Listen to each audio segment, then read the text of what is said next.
ओम शांति। ऐसे लोगों पर भगवान जरूर कृपा करते हैं। ईश्वर की कृपा बरसने लगेगी अगर आपके मन के भाव ऐसे हो गए तो। और ऐसा बनना बड़ा आसान है। देखिए, आज दुनिया में ऐसे कौन से लोग होते हैं जिनके ऊपर ईश्वर की कृपा होती है, भगवान की मेहरबानी होती है। ईश्वर का मिलना, ईश्वर की कृपा होना, इसका मतलब होता क्या है? मतलब हमारे मन में शांति होना, हर परिस्थिति में, चाहे किसी के ऊपर कैसी भी परिस्थिति हो, सुख हो दुख हो, दोनों में एक समान रहना, चेहरे पर हमेशा मुस्कान रहना, हमेशा संतुष्ट रहना और हमेशा किसी चीज की कोई कमी नहीं होना, हमेशा खुश रहना, प्रसन्न रहना, अपने काम से संतुष्ट रहना, अपनी कमाई से संतुष्ट रहना, अपने आप में भरपूरता अनुभव करना, किसी चीज की कोई कमी ना हो। और जब आप अपना कुछ समय निकाल कर के भगवान का ध्यान करते हैं, भगवान के लिए कुछ समय निकालते हैं, तो उस टाइम पर आपको ईश्वर की अनुभूति हो जाना, ईश्वर की याद में खो जाना, यही होता है भगवान का मिलना, भगवान की कृपा बरसना।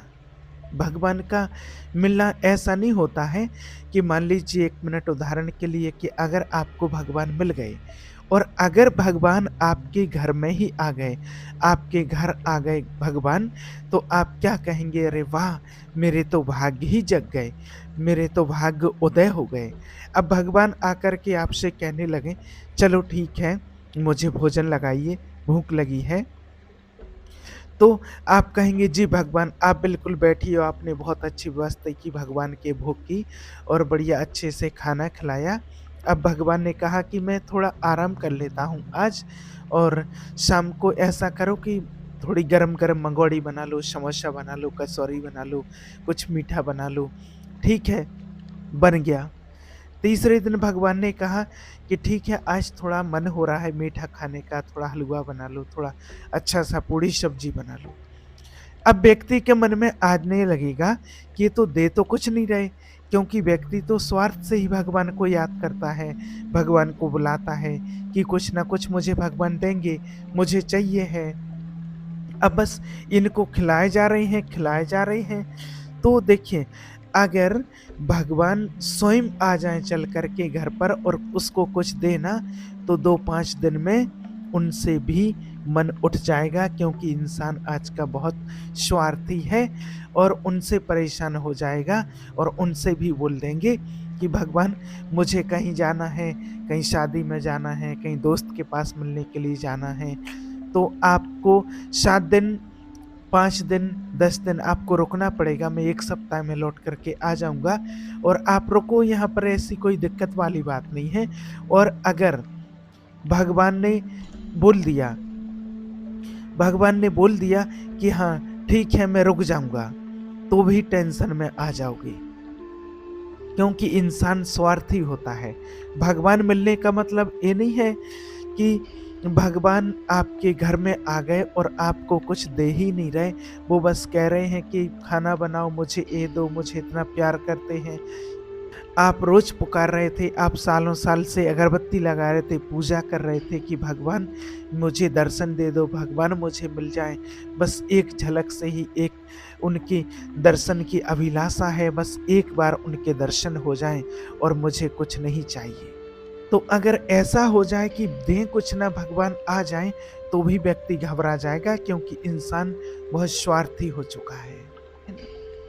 और वास्तविकता में देखा जाए तो इसी तरह से आपकी परीक्षा होती है। भगवान स्वयं नहीं चल कर के आते हैं, किसी न किसी प्रकार से आपकी परीक्षा करवाते हैं, आपका टेस्ट लिया जाता है। आपके घर में जो व्यक्ति हैं, वो कौन है आप उसको जानते हैं? आपकी पत्नी है, आपके माता-पिता हैं, आपके बच्चे हैं, या फिर आपके घर में आपके कोई संबंधी आते हैं, तो वो सब हैं कौन? ये कोई व्यक्ति नहीं है, सिर्फ़ उसको आप व्यक्ति नहीं देखो, कोई संबंधी नहीं देखो, वो हैं परमात्मा की संतान आत्माएँ, भगवान का अंश उनके अंदर है। जो आपके घर के सदस्य हैं, जो आपके लिए कुछ ना कुछ करते हैं। कोई आपके लिए खाना बनाता है, कोई झाड़ू निकालता है, कोई कपड़े धोता है, कोई आपके लिए बाज़ार से कमा कर के लाता है। कुछ ना कुछ तो व्यक्ति कर रहा है, जो आपके परिवार के जो सदस्य हैं। तो उसमें तो आप देख नहीं पा रहे हैं कि ये भी भगवान की संतान आत्मा हैं।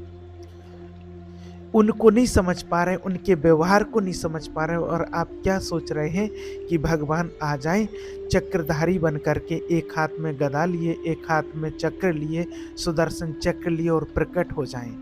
देखिए, भगवान को मिलने का अर्थ ही आप समझिए। भगवान को मिलने का अर्थ क्या होता है कि हमारे मन में सुकून होना, शांति होना। भगवान स्वयं प्रकट नहीं हो जाएँगे, और भगवान अगर स्वयं प्रकट होंगे तो आप घबरा जाओगे, आप उनको पहचान नहीं पाओगे, आप देख नहीं पाओगे भगवान के लिए। इसलिए भगवान के मिलने का आप अर्थ समझिए। सबसे पहली बात तो है कि आपके जीवन में सुख और शांति का होना, आपके पास जो है उसमें संतुष्ट रहना, मेरे भाग्य के अनुसार जो मुझे मिला है मेरे कर्म से उसमें संतुष्ट रहना, और जो आपकी आवश्यकता है वो पूर्ण हो रही हैं। ज़रूरतें कभी किसी की नहीं रुकती हैं, जो आपको ज़रूरत है, जो आवश्यकता है वो पूर्ण हो रही है, और इच्छाएँ कभी किसी की पूर्ण नहीं होती हैं।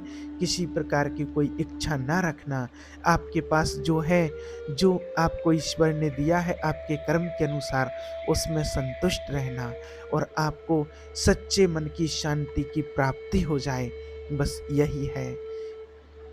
और हमेशा खुश रहना, लोगों को खुशियाँ बाँटना, लोगों को खुश करना, खुश रखना, और सभी जो आपके घर में सदस्य हैं या आपसे कोई मिलने आता है, उसके अंदर ईश्वरित भाव, यानी कि वो आत्मा एक परमात्मा की संतान है। भगवान ने उसे मेरे पास निमित्त बनाकर किसी कार्य के लिए भेजा हुआ है। इस भाव से देखना, आपके माता-पिता हैं, आपके बच्चे हैं, आपकी पत्नी है, पति हैं, सबके अंदर भगवान की संतान वो आत्मा है, सबके अंदर आत्मा है, परमात्मा की हम सभी संतान हैं। वो देखिए आप, तो वो नहीं देख पाते हैं। अरे उनके अंदर तो ऐसा लगता है, अरे क्या बताएँ आपको ये कौन है? उनको तो दुश्मन की तरह लोग देखते हैं। कोई बात हो जाती है, वो ठीक है, वो बात को समझ सकते हैं, लेकिन देखिए, ईश्वर के मिलने का अर्थ यही होता है कि हर समय परमात्मा की अनुभूति करते रहना, शांति रहना, आपके मन को सच्चे मन की शांति प्राप्त हो जाए, किसी प्रकार की कोई इच्छाएं फालतू की ना रखना, जो है उसमें संतुष्ट रहना, और आपके पास जो है उसी में प्रसन्न है, आप खुश हैं, आप किसी प्रकार की कोई टेंशन नहीं है, आपके पास किसी प्रकार का कोई झंझट नहीं पाल के रखा है। और ये सब कुछ होता कैसे है? देखिए, भगवान कहते हैं कि निर्मल मन जन सो मोहि पावा, मोह कपट छल छिद्र न भावा। जिस व्यक्ति के अंदर अगर कपट होता है, छल होता है कि मैं इसका नुकसान कर दूं, इसके साथ ऐसा कर दूं, इसको परेशान कर दूं, इसको रुला दूं, उसके मन में कभी शांति नहीं आती है, और वो व्यक्ति कभी भगवान को नहीं पा सकता है। भगवान को मिलने का मतलब ही सबसे पहला होता है कि संतुष्टता। आप संतुष्ट रहेंगे, आपके मन में शांति रहेगी, जो आपको मिल गया उसमें आप खुश रहेंगे। और शांति उसी को रहती है जो दूसरों को शांति और खुशी देना चाहता है, जो दूसरों को खुश देख करके और खुद खुश हो जाता है, जो हमेशा दूसरों को शांति देने की कोशिश करता है, शांति देने का प्रयास करता है। जो व्यक्ति हमेशा दूसरों को दुख देने की चेष्टा में, अशांति फैलाने की चेष्टा में, दूसरों का बुरा करने की सोचता रहता है, इसको दुखी करूं, इसको कष्ट दूं, ये कभी खुश ना हो जाए, ये कैसे खुश हो गया, और ये आज इतना खुश कैसे है, ये आज इतना खुशी से घूमने क्यों जा रहे हैं। ऐसे व्यक्ति को कभी ईश्वर की प्राप्ति नहीं होती है, उसका मन कभी संतुष्ट नहीं रहता है। इसलिए भगवान कहते हैं कि निर्मल मन जन सो मोहि पावा, मुझे ऐसे व्यक्ति पसंद हैं जिनका मन एकदम निर्मल होता है। आप यकीन मानिए कि हर समय आपकी परीक्षा हो रही है और होती रहती है, हर समय, हर पल। और कैसे परीक्षा होती है आपको पता ही नहीं चलता है, और अगर आप उस परीक्षा में पास होते रहे तो आपके पास सब कुछ आने लगेगा, जो आप चाहते हैं, धन संपत्ति, पैसा, खुशियाँ, परिवार में अच्छा माहौल, आपको सब कुछ मिलेगा। प्रभु परीक्षा में पास होना पड़ेगा। परीक्षा में पास सब हो नहीं पाते हैं। परीक्षा होती कैसे है? मान लीजिए कि आप अपने बच्चे, आपके घर में एक 5 साल का बच्चा है, 10 साल का बच्चा है, उसके लिए आप एक नमकीन का 10 रुपए का पैकेट लेकर के आए, बिस्किट का पैकेट लेकर के आए।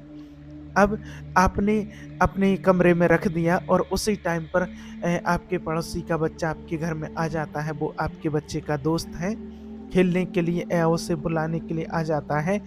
और जैसे ही आपके घर में आपके पड़ोसी का बच्चा इंटर हुआ, आपके घर में आया, अब वहीं आपकी परीक्षा हो रही है। देखिए, जैसे ही वो बच्चा अंदर आता है और आपने सबसे पहले क्या किया, नज़र पड़ी बिस्किट के पैकेट के ऊपर और सबसे पहले उस बिस्किट के पैकेट को आपने वहाँ से गायब कर दिया और उससे पूछा, क्या हुआ? क्या लेने के लिए आया है? उसने कहा कि वो कहाँ है भैय्यू, मेरा दोस्त कहाँ है? वो आ रहा है अभी। और उसको कुछ भी बातों में बहला-फुसला करके उसको निकाल दिया। और आपने ये सोचा कि अरे! अगर ये बिस्किट का पैकेट ले जाएगा तो मेरा बेटा क्या खाएगा? तो आप अपने बच्चे को सिर्फ़ अपना मान रहे हैं, उसको बिल्कुल कुछ भी नहीं मान रहे हैं। अरे! उसके अंदर एक आत्मा है, वो भी परमात्मा की संतान है। और बच्चे तो वैसे ही कहा जाता है कि भगवान का रूप होते हैं, ईश्वर का रूप माने जाते हैं छोटे बच्चे। तो अगर वो बच्चा ले भी लेता उसमें से 2 बिस्किट, आप उसको दे देते या पैकेट ले जाता कि मैं ले लूँ क्या इसको? तो हाँ, ले जा, मैं अपने बेटे को दूसरा ला दूँगा, दूसरा खिला दूँगा, कोई बात नहीं। लेकिन हमारा मन इतना भी नहीं होता है कि एक 10 रुपए का पैकेट भी उसको दे दें, और हम चाहते हैं कि भगवान से हमें धन संपदा सब कुछ मिले। हम रोज़ आरतियों में गाते हैं कि धन संपदा हमको दे दो भगवान। भगवान कहेंगे कि क्यों दे दें? अभी मेरा एक बच्चा आया था, उससे तो एक 2 रुपए का आपको पैकेट नहीं छूटा है, आपके अंदर से, आपके मन से उसको छुपा दिया है। तो देखिए प्रकृति कैसे काम कर रही है।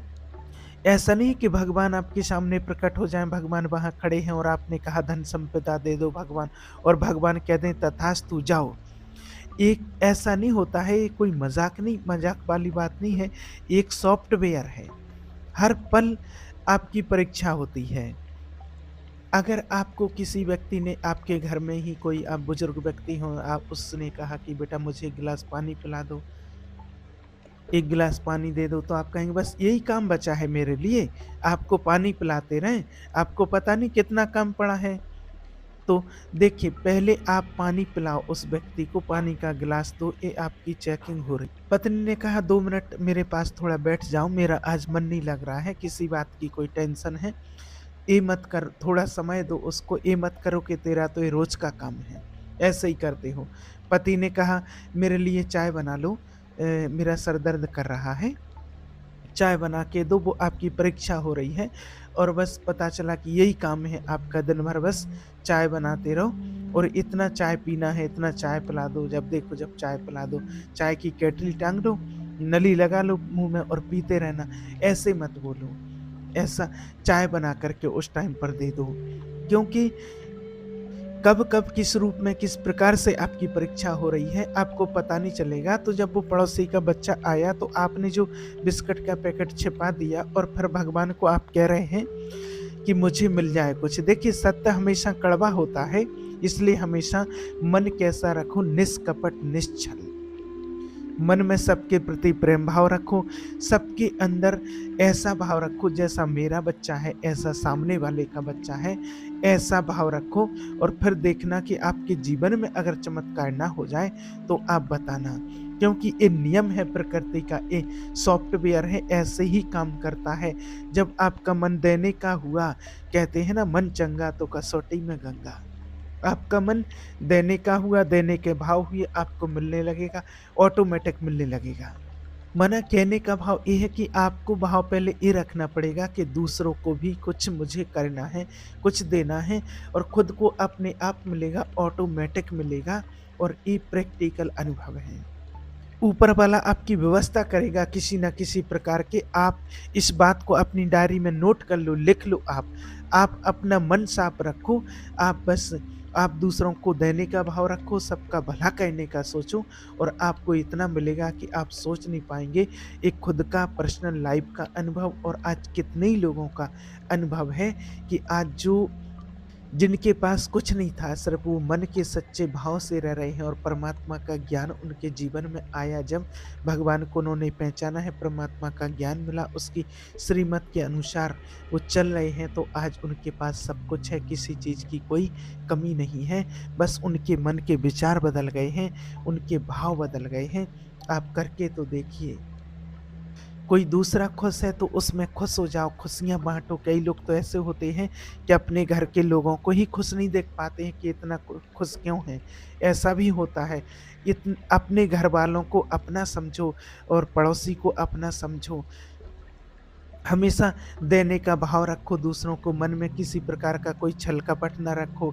ऐसा नहीं सोचो कि मैं इसको क्यों दूँ, ये ना कुछ ले जाए। जैसा मेरा बेटा है ऐसा सामने वाले का बेटा है, उसको दे दो, जो भी लाए हो थोड़ा-सा उसको खिला दो, अपने पड़ोसी का, भाई का, कोई भी बच्चा है। तो ईश्वर का मिलने का मतलब क्या होता है कि मन में एकदम शांति हो। जब ईश्वर की अनुभूति होती है, जब भगवान मिलते हैं, जब आप उनकी याद में बैठते हैं, तो कोई इच्छा मात्रम अविद्या।